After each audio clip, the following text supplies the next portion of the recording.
ආයුබෝවන් කියන ගමන් අදත් වෙනද වගේම ඔයාලා හැමෝම සාදරයෙන් පිළිගන්නවා අපේ චාමි ඇකඩමික් පාස්ටර් YouTube channel එකට. ඉතින් මම වෙනද වගේම ඔයාලට සිදු කරන්න යන පාඩම් මාලාවක්. ඉතින් මම අද වෙනස් ආකාරයේ පාඩම් මාලාවක් තමයි සිදු කරන්න යන්නේ. ඒ තමයි ඔයාලට 6 ශ්‍රේණිය, 7 ශ්‍රේණිය, 8 ශ්‍රේණිය, ඒ වගේම A-level සිට A-level දක්වාම අපිට ඉතාමත් වැදගත් වෙන සංගීත විෂය පිළිබඳ පාඩම් මාලාවක් තමයි සිදු කරන්න යන්නේ. ඉතින් මම අද මගේ ගුරුතුමත් සමග සිදු කරන්න යන 6 ශ්‍රේණියේ පොඩි චූටි නංගිලා මල්ලාට ඉතාමත් වැදගත් වෙන ඉස්කෝලේ සිලබස් එකට අදාළ පාඩම් මාලාවක්. ඉතින් මේ ඉන්නේ මගේ පොඩි කාලේ තමයි මට සංගීතය උගන්වපු සංගීත ගුරුවරයා. ඉතින් මම එතුමත් එක්ක එකතු වෙලා අපේ චූටි නංගිලා මල්ලාට අද ඉතාමත් වැදගත් වෙන පාඩම් මාලාවක් සිදු කරන්න බලාපොරොත්තු වෙනවා. ඉතින් මම හිතනවා මගේ ගුරුතුමාටත් යම් දෙයක් කියන්න ඇති කියලා ඔයාලට. දුවේ පුතේ ඔයාලා 6 ශ්‍රේණියේ දරුවන් හැටියට සංගීත විෂය හදාරන්න සූදානම් වෙන අවස්ථාව ඔබට තියෙනවා කාර්ය කිහිපයක් සිදු කරන්න. මගේ මුල්ම ඉල්ලීම තමයි සංගීත කාමරේ සංගීත විෂය ඉගෙන ගන්න දුවල පුතාලා හැටියට ගුරුතුමා සහ ගුරුතුමියත් එක්ක සංගීත ක්‍රියාකාරකම් හරියට කරන්න. මොකද මේක ප්‍රායෝගික විෂයක්, සෞන්දර්ය විෂයක්. අපි හොඳට ගායනා කළ යුතුයි, හොඳින් වාදනය කළ යුතුයි. ඒ නිසා සංගීතය කරන ඔබ දුවල පුතාලා හැම කෙනෙක්ම වගේ එක්ක හොඳ ගායකයෙක් ගායිකාවක් බවට පත් වෙන්නට ඕන. එහෙම නැත්නම් හොඳ වාදකයෙක් බවට පත් වෙන්නට ඕන. සමහරව ඉන්නවා දුවේ පුතේ මේ අංශ දෙකටම දක්ෂ අය. හොඳට ගායනවා සහ හොඳට වයනවා. ඒකයි අපේ බලාපොරොත්තුව. ඉතින් මේ 6 ශ්‍රේණියේ වාඩි වෙන ඔයාලා විධිමත් ආකාරයෙන් සංගීත විෂය හදාරන්නයි දැන් සූදානම් වෙන්නේ. එහෙමනම් අපි අද පටන් ගන්නවා ඔයාලගේ මුල්ම පාඩම. ඒකට පෙර ආතුව තව පැහැදිලි කිරීමක් කරන්න සූදානම් වෙනවා අපේ මේ දිනේ. ඒ අවස්ථාව අපි ලබාගෙන අපේ පාඩම ඊළඟට අපි කරමු. බොහොම ස්තුතියි එහෙනම් අපි මේ අවස්ථාව දෙනවා නැවතත් කතා කරන්න. ඒ වගේම මම වෙනද මතක් කරනවා වගේම ඔයාලට මේ වීඩියෝ එක අවසන් වෙනකම් බලලා මේ වීඩියෝ එක ඔයාලට වැදගත් වුණා කියලා හිතනවා නම් ඔයාලගේ දැනුම පොඩි හරි වැඩි කරගන්න උදව්වක් වුණා කියලා හිතනවා නම් ඔයාලගේ යාළුවන්ටත් බලන්න ෂෙයා කරන්න. ඒ වගේම ඔයාලගේ වටිනා අදහස අපිත් එක්ක බෙදා ගන්න අමතක කරන්න එපා. ඒ වගේම මේ වගේ වටිනා වීඩියෝස් අපි අප්ලෝඩ් කරපු ගමන් ඔයාලගේ ෆෝන් එකේ නොටිෆිකේෂන් එකක් විදියට ගෙන්න ගන්නවා නම් අපි සබ්ස්ක්‍රයිබ් කරලා ලයික් කරලා අමතක කරන්න පහළ තියෙන බෙල් අයිකන් එක ක්ලික් කරන් යන්න. හරි. එහෙනම් අද අපි 6 ශ්‍රේණිය අපේ චූටි නංගිලා මල්ලාට අදාළ පළමු පාඩම් මාලාව ආරම්භ කරන්න පටන් ගමු. එහෙනම් අපි දැන් වැඩේ පටන් ගමු. හොඳයි දුවේ පුතේ මම අර මුලින් කිව්වා වගේ අපේ විෂය සංගීතය බව ඔබ දැන් දන්නවා. මේක සෞන්දර්ය විෂයක්. ඔයාලගේ පාසලේ කාලසටහනේ සෞන්දර්ය කියන පීරියඩ් එක එහෙම නැත්නම් ඒ කාලඡේදයේ තමයි ඔයාලා සංගීත විෂයට වාඩි වෙන්නේ. එතකොට ඔබ දන්නවා ඔයාලගෙම තව යහළු යෙහෙලියන් කීප දෙනෙක් චිත්‍ර විෂයට සූදානම් වෙනවා ඔය මොහොතේම. තව පිරිසක් නර්තන විෂයට වාඩි වෙනවා. නැත්නම් ඒ ක්‍රියාකාරකම් වල වෙන්නේ පන්ති කාමර වලට යනවා. තව විෂයක් නාට්‍ය හා රංග කලාව වෙන්නට පුළුවන්. මේ සියල්ලම සෞන්දර්ය කලා විෂයන් හැටියට තමයි අපි දකින්නේ හඳුනගෙන තියෙන්නේ. අපි පොඩ්ඩක් අද දවසේ මුල්ම වැඩසටහන හැටියට මෙන්න මේ විෂයයන් පිළිබඳ පුංචි අවබෝධයක් ගන්න උත්සාහ කරන්නේ. ඔයාලගේ මුල්ම පාඩම හැටියට.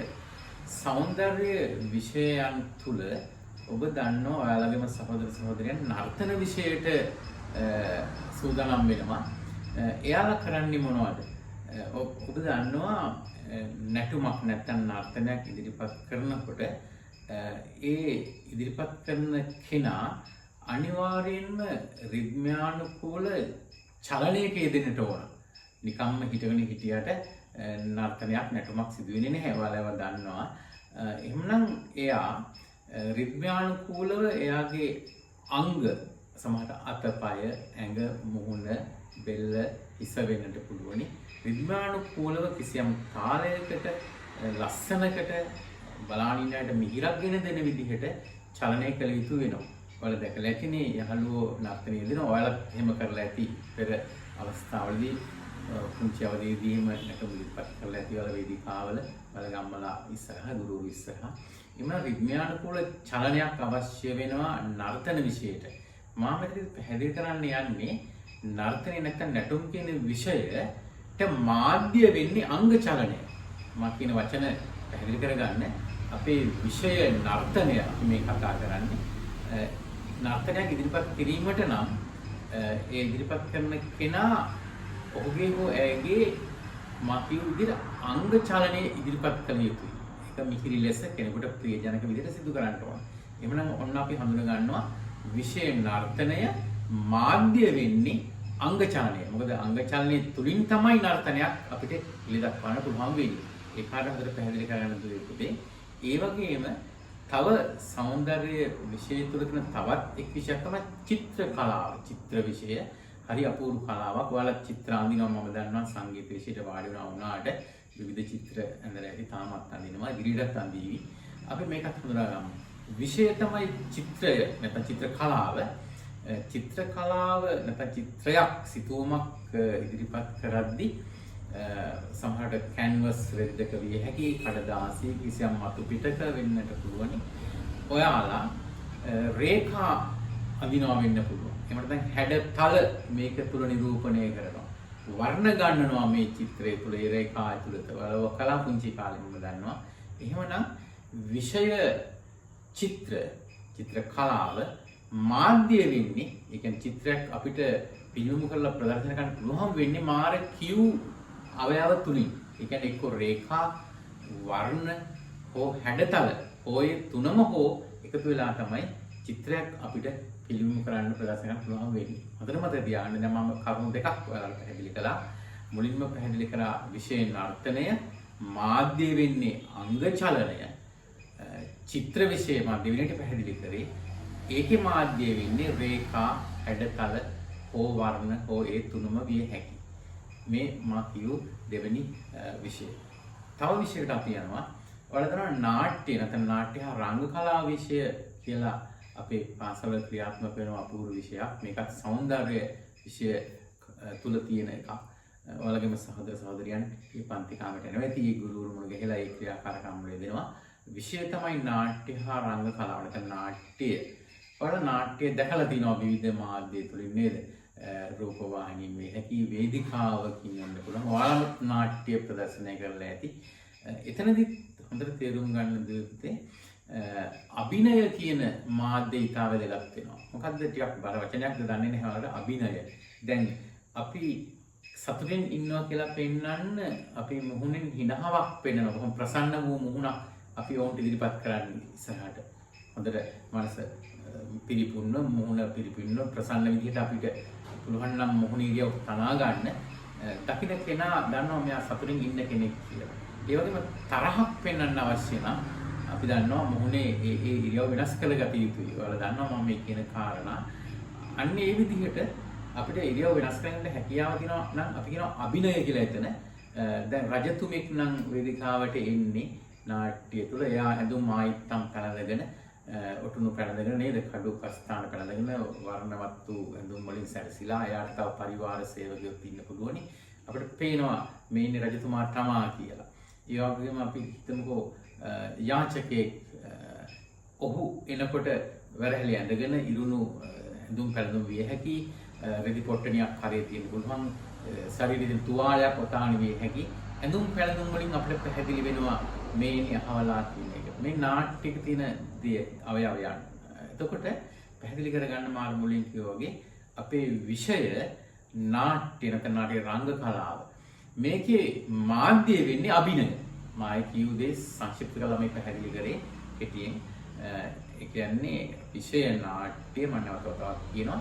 මේකේ මාධ්‍ය වෙන්නේ අභිනය. මාර කියු විදිහට මොහොනේ ඉරියව් ඇඳුම් පැළඳුම් වචන වලින් පවා අපිට පුළුවන්නේ අපිට යම් සලහක් දෙන්න. මම උදාහරණයක් පෙන්නන්නම්. දැන් අපි හිතමු යන්න කියන වචනේ අපි කිව්වොත් එහෙම මට පුළුවන් කියලා කියන්න යන්න කියලා කියන්න පුළුවන්. එතකොට ඇහෙන කෙනා දන්නවා මායි කියු විලාසයේ අණුව මොකක්ද කළ යුත්තේ ප්‍රතිචාර දක්වන්නේ කොහොමද කියලා.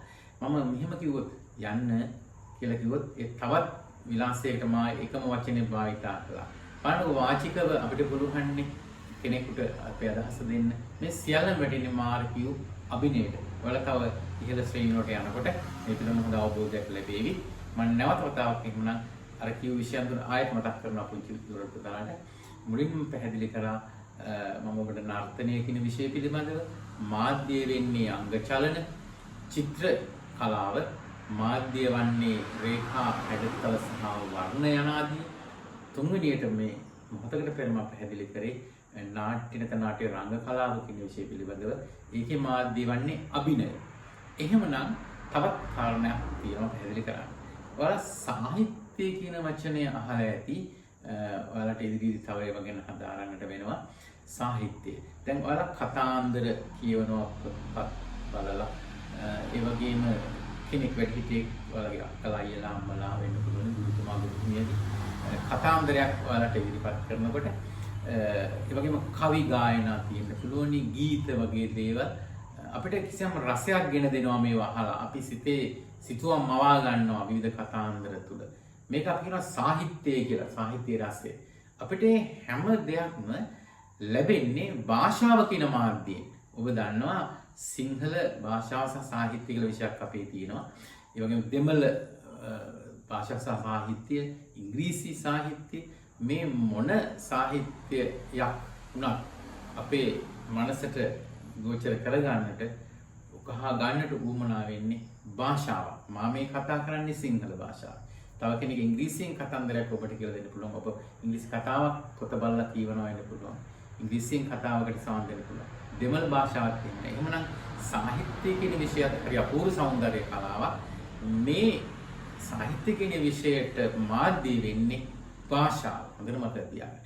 එහෙමනම් අපි අවසානට කතා කරන්නේ අපි අද මේ ප්‍රධාන කොටගත් අපේ විෂය සංගීතය. සංගීතය කියන විෂයේ මාධ්‍ය වන්නේ කුමක්ද? මම පොඩ්ඩක් ඔයාලට පැහැදිලි කරන්න. මාතේ තියෙනවා සංගීත භාණ්ඩයක්. තවත් අපේ වයලිනියත් මෙතන ආසන්නෙම තියෙනවා. පොඩ්ඩක් සවන් දෙන්නකෝ දුවේකදී මම මේ කරන දේ මොකක්ද කියලා. ඔබට ඇහෙනවා ඇති.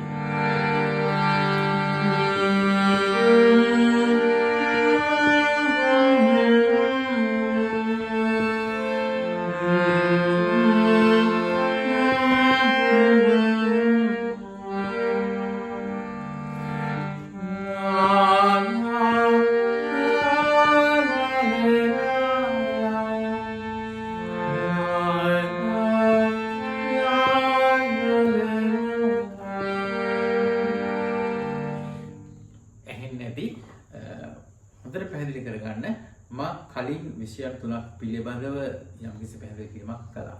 අපි දැන් අවසානට ආවේ සංගීතය කියන විෂයටනේ. දැන් ඔයාලට ඇහුනේ මොනවද? කනට දැනුණු දෙයක් මේ තියෙන්නේ. නාදය. නාද නැතුව අපිට සංගීත විෂයක් කරන්න බෑ, ඉදිරිපත් කරන්න බෑ. සංගීතය රස විඳින්නට බෑ.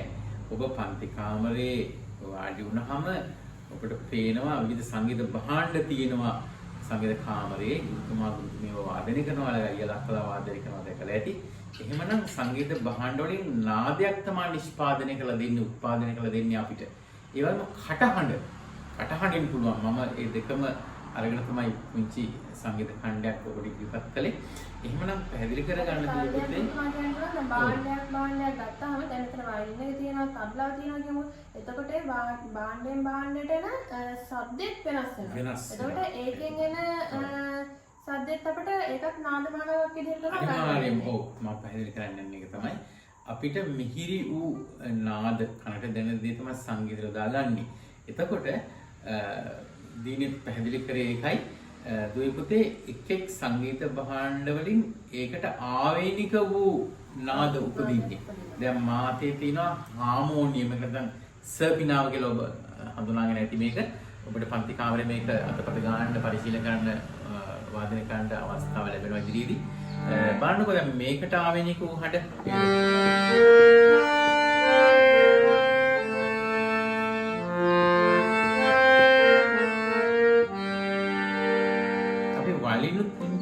ස්වර ඛණ්ඩයක් වාදනය කරලා බලමු. ඉස්සරහට එන ස්වර ස්ථාපන ගීයක චූටි කැලක් වයලිනින් නාද උපදින හැටි ගැනයි පුංචි අවබෝධයක් අපි ගන්නෙ. පොඩ්ඩක් කන් දෙන්නකෝ මේ වාදනයේට.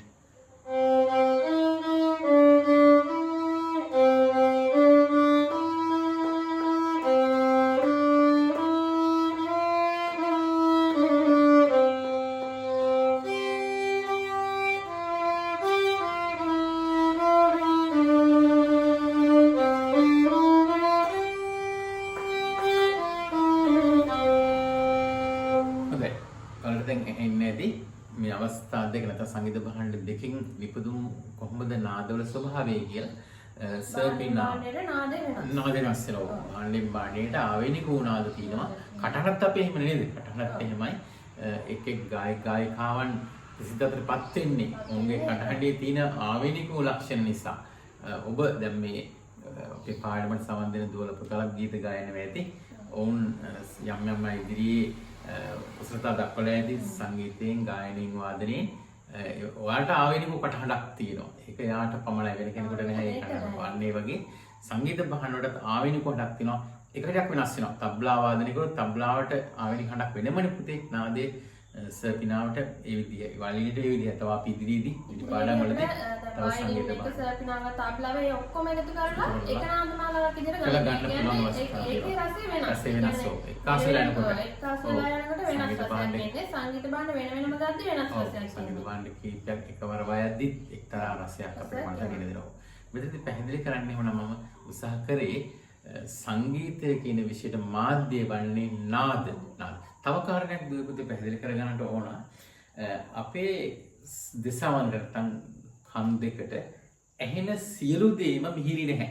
ඔබ පාරේ තොටේ යනකොට ගමන් යනකොට පාසල් යනකොට නේද පාසල් වල ගෙදර එනකොට ගෙදර ඇතුලේ ඔබගේ යම් යම් කටයුතු සිදු කරනකොට ඔබට කනට ඇහෙන සියල්ලම නම් මිහිරි නාද නෙමෙයි. මේ ඒවා අපි ශබ්ද කියලා හඳුන්වනවා. සමහරක් ඒවා ශබ්ද දැන් වාහනයක නලා හඬ වාහනයක තිරිංග තද කරනවා නැත්නම් බ්‍රේක් ගහනවා කියලා අපි කියනවා. ඒවා අපේ කනට මිහිරි දේ නෙමෙයි. මේකේ තියෙන ලක්ෂණය තමයි අමිහිරි දෙයක තියෙන ලක්ෂණය තමයි අපි නැවත ඉල්ලන්නේ නැහැ ඒ හඬ. ඉල්ලන්නේ නැහැ. ඒකට ඩිමාන්ඩ් එක ප්‍රතික්ෂේප කරනවා. නමුත් ඒ නාදයේ ඒ උපකරණ වලින් නැත්නම් ඒ භාණ්ඩ වලින් නිකුත් විය යුතුයි.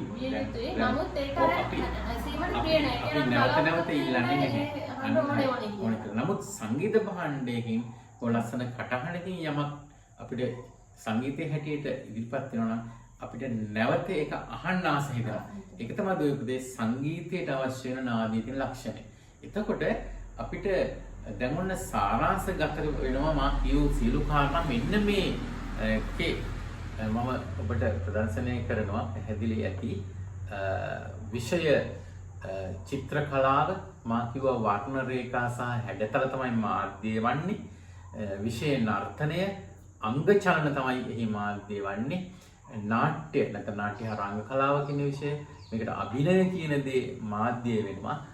සාහිත්‍ය කියන විෂයට මාධ්‍ය වෙන්නේ භාෂාව සහ අපි අවසානට කතා කරේ අපේ විෂය සංගීතය කියන විෂයට මාධ්‍ය වෙන්නේ නාද සහ ස්වර කියන අපේ කනට ඇහෙන මිහිරි වූ දේ. එහෙමනම් අපි ස්වර පිළිබඳව පුංචි අවබෝධයක් ගන්න උත්සාහයක් දරමු දුවේ. ඔබට දැන් මාර මුලින් පැහැදිලි කරපු වලින් අපි මුලින් පැහැදිලි කරගත්තු නාදවල පදනමක් අපේ දිනවා. සංගීතයේ ස්වර කියලා හඳුන්වන්නේ ස්වර. ඒක ලියනකොට හල් සයන්න, වයන්න හා රයන්න. මොකද දරුවන් ඔක ස්වර කියලා ලියන්න පුළුවන්, ස්වර කියලා ලියන්න පුළුවන්. නමුත් ස්වර. ඔව් එහෙන විදිය. ඔව් හල් සයන්න, වයන්න සහ රයන්න අපිට විදිහට පාඩම් වලදී පැහැදිලි කරගන්නවා. එතකොට මූලික ස්වර හතක් අපේ සංගීතයේ තියෙනවා. අපි කියනවා සප්තස්වරය කියලා. ඔබ දන්නවා ඇති. පොඩ්ඩක් හම් දෙන්න.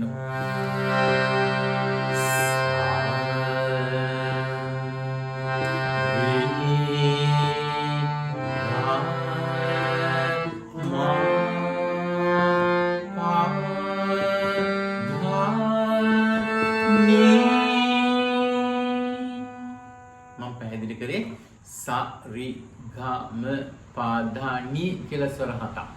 අපි මේක පහසුව පිණිස ස්වර 8ක් බවට පත් කරගන්නවා. ඔබට නවතත් ඔන්න ශ්‍රවණයේදී ඉවරයක් නැහැ හරි අවසාන ලැබුණ හත්වෙනි හතකින් නවත්තපුවාම පොඩි අවසානයක් නැති බවක් අපේ කනට දැනෙනවා. මොකද හත බෙදන්නත් බැහැනේ සමබරව. අපි 8කට ගියාම හැමදේටම පහසුයි. බෙදීමටත් පහසුයි. කනටත් නිකන් අවසානයක් දකින්න පුළුවන් තත්ත්වයක් තියෙනවා. දුපති මේ තමයි මේ ස්වර වල තියෙන හාස්කම. නැවතරක් කන් දෙන්න.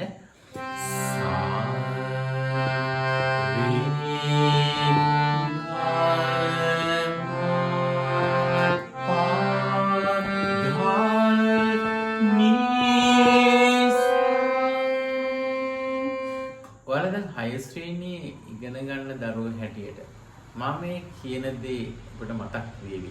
ඔයාලා ශිෂ්‍යත්වයට වගේ වැඩ කරපු අය මම දන්නවා 4 ශ්‍රේණි 5 ශ්‍රේණිය බොහොම උත්සුක වැඩ කළා ශිෂ්‍යත්ව විභාගය සම්බන්ධයෙන් ආරෝහණය කියලා වචනයක් එයාලා ඉගෙනගෙන තියෙනවා. ඒ කියන්නේ ක්‍රමයෙන් අඩු අගයක ඉඳලා ක්‍රමයෙන් ඉහළ අගයකට නෑ යන. ඒ කියන්නේ අර ඇදෙනවා කියන්නේ ඉදිරියට ඇදෙනවා. ඉදිරියට. දැන් සංගීතයේ තියෙනවා පහළ හඬ තලයක ඉඳලා නාද තලයක ඉඳලා ක්‍රමයෙන් අපි උස් හඬකට යනවා.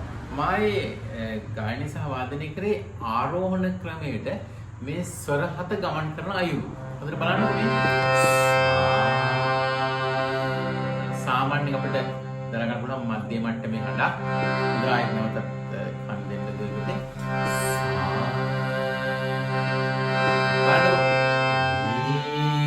ටිකක් නාදයේ සුණා. තවත් ටිකක්.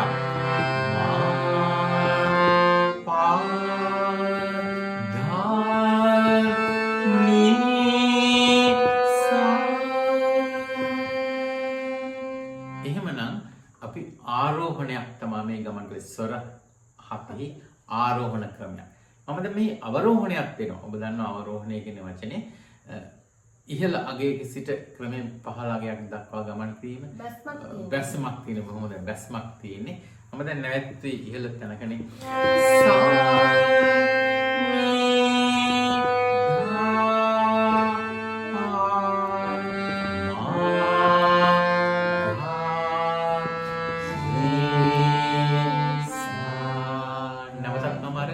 පෙර පටන් ගත්තු ආරෝහණය පටන් ගන්නට වතා මම දැන් ආරෝහණ සහ අවරෝහණ කියන අවස්ථා දෙකම එහෙනම් දැන් එකවර ගායලා බලලා පෙන්නන්න හොඳට කන් දෙන්න.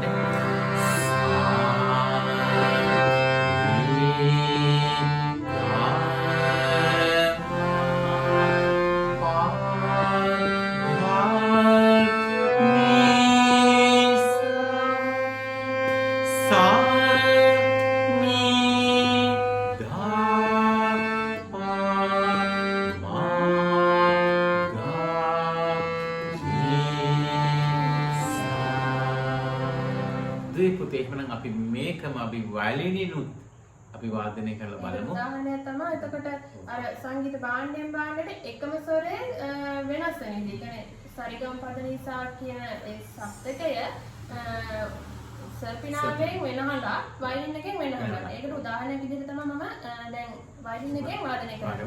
හොඳයි. සාන්තිල බලන්න.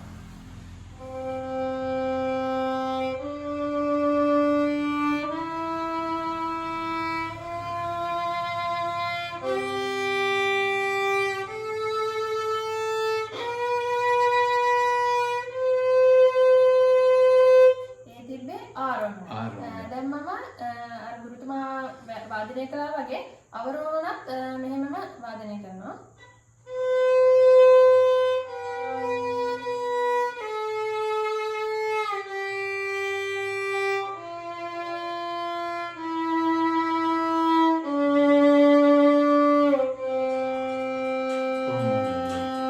දුවේ පුතේ අපි කතා කළා සංගීතයට අවශ්‍ය වෙන්නේ මිහිරි නාද එහෙනම් ස්වර කියන කාරණය.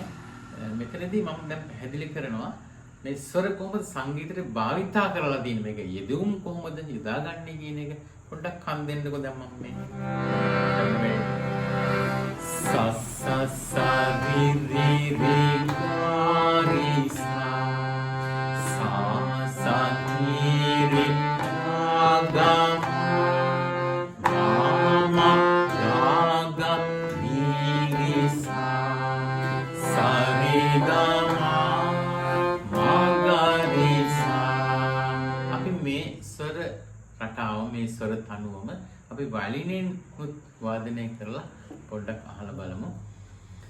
1 2 3 1 2 3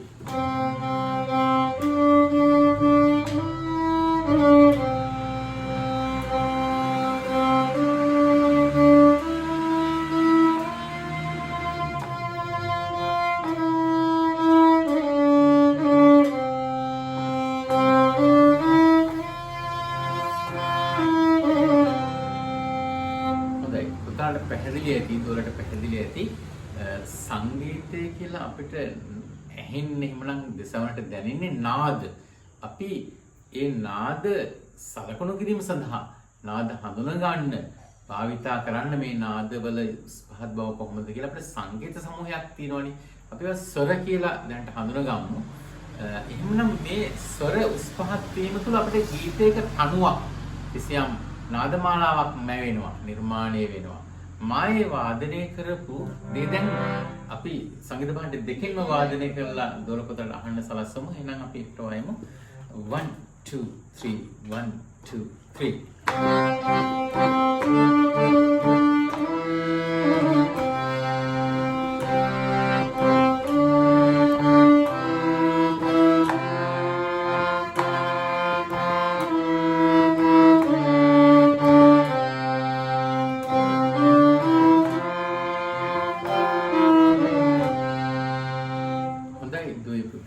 එතකොට මේ අපිට ඇහුනේ සංගීතයේදී භාවිතා කරන ස්වර නැත්නම් මිහිරි නාද වල කිසියම් විධිමත් එකමුතුවක්.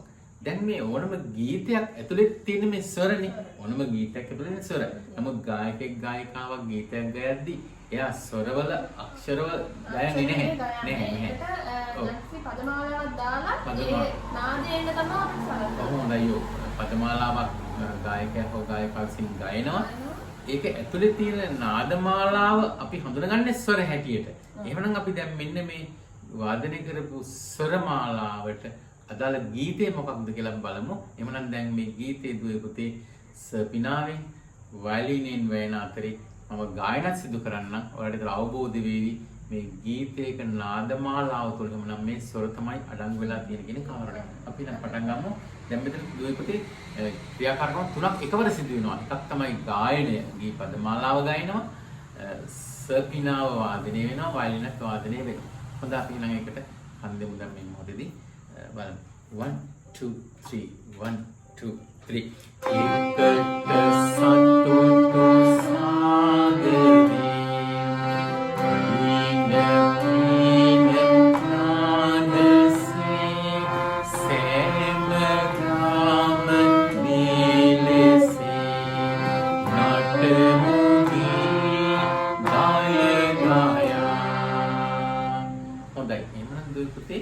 අපි අද තේරුම් ගත්ත සංගීත විෂයට අවශ්‍ය වෙන්නේ මාධ්‍ය කියන එක නාදය.